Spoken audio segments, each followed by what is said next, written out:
Now, why do investors go after a small idea with a big growth strategy rather than a big idea with a smaller growing strategy?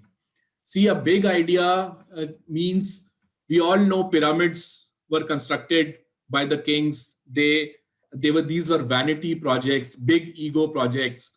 The dam on the Nile, it was a big project. The Three Gorges Dam in China, it causes earthquakes. So, these are big vanity projects which people think will change the lives of many.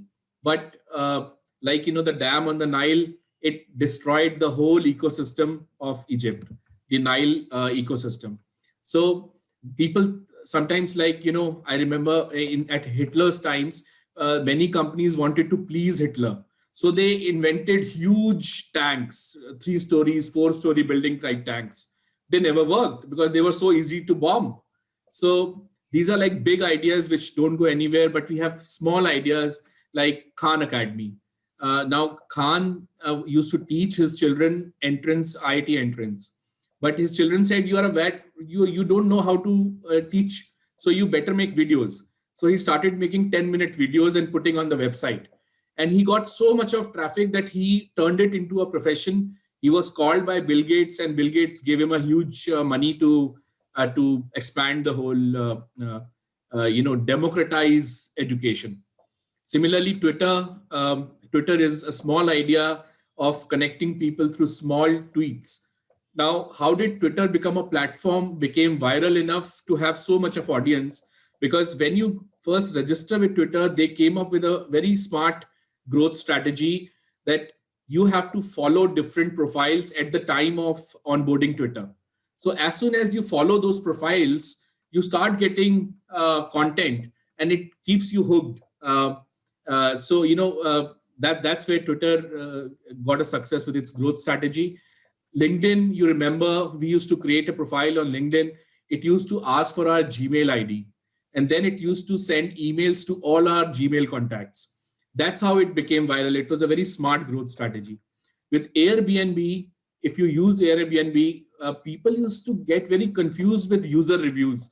That what is this user trying to say? What is this? They simplified it. 3 or 4 liners, 5 liners, proper rating against each service. And they simplified it so much that people really trust those reviews and they are able to make decisions.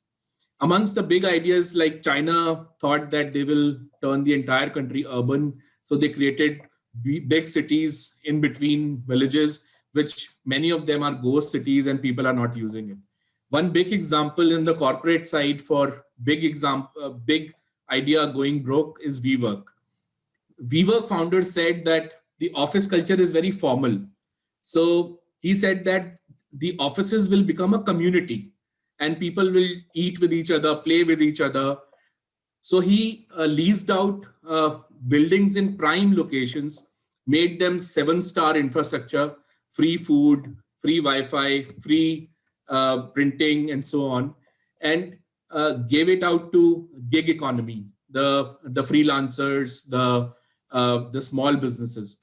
Now, it was something very fancy, but it was a big idea. How it went bad was that from the business point of view, you are taking big buildings with high lease obligations for 9 years to 15 years, and you are giving it out to those customers whose paying capacity is very limited. And not only limited, but many times they are out of jobs, hence they are using a co-working space.